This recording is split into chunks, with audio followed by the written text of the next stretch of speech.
Well, hello everybody, this is Pitch Cold Black here. Welcome back to another review. This would have been another showcase video, but because I've got a lot more stuff, kind of like, for example, the Witch Hunters, but which I actually managed to find for £1. But yeah, I'll shut that off properly in another video. Yeah, I wanted to do another review because I didn't want to do another showcase for a little while, because I've been uploading a shit ton of showcases recently, so no showcase today in this video. But in this video today I should be reviewing doing my first Doctor Who book review, and that is of a Doctor Who book that I read earlier this summer, last month, and it's currently my second favourite William Hartnell story, 10 Little Aliens. Okay then, so without further ado, let's take a look at the cover. This is the 50th anniversary reprint. Got the TARDIS, got the Doctor Who 50th anniversary TARDIS logo up here, and then here you've got William Hartnell holding like a little ball of ice. And I don't know how many of you guys noticed this, but this image of William Hartnell here is completely photoshopped and copied and pasted from the Daleks master plan.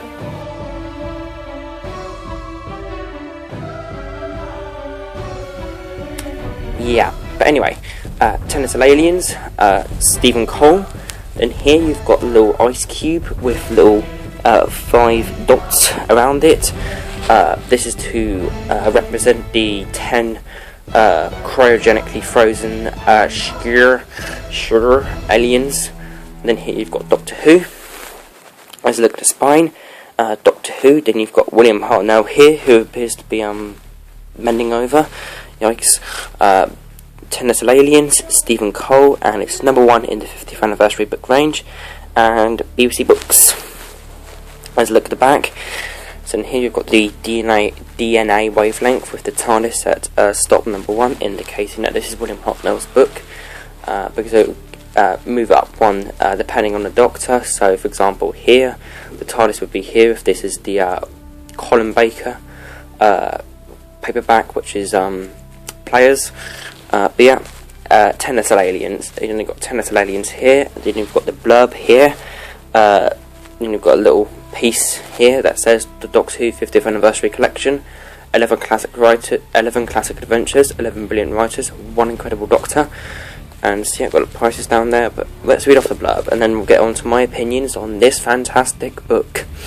Deep in the heart of a hollowed out moon, the first Doctor finds a chilling secret.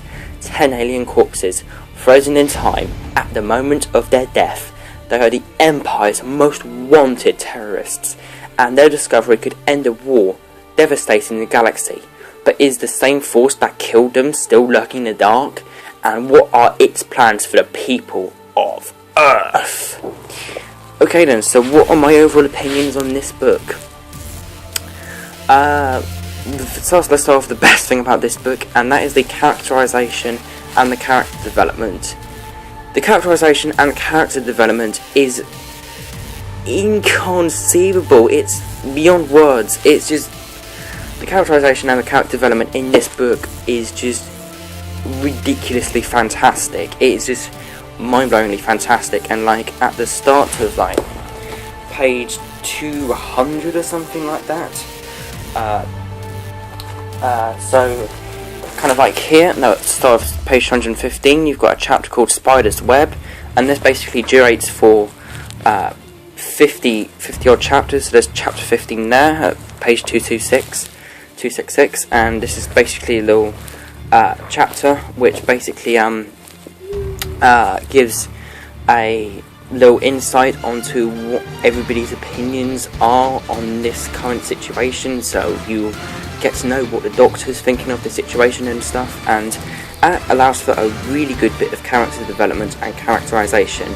Also at the beginning of the book, starting at page 15, if I can find it, no,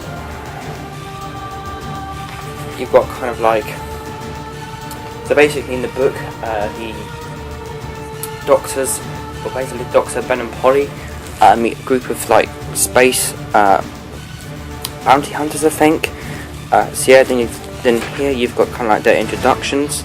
Got a bit about their so you got a bit about what the people are. So you've got Horns, which is one of the characters. It tells you her age, her visual, her personality, all that kind of thing. And this also allows for a great bit of character development and characterization. But those bits aren't the only bits of characterization and character development. The characterization and character development throughout the entire book, it's just fantastic. Characterization and character development.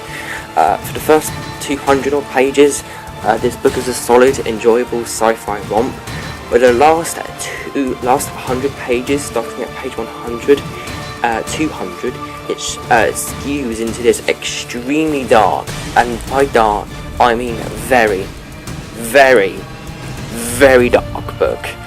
For the last 100 pages, it is so graphic and so bloody gory and stuff. It's very gory and stuff in the last 100 odd pages, and I'm not going to say who dies, but because that'll be spoilers. But somebody's hair gets ripped off their already bleeding scalp.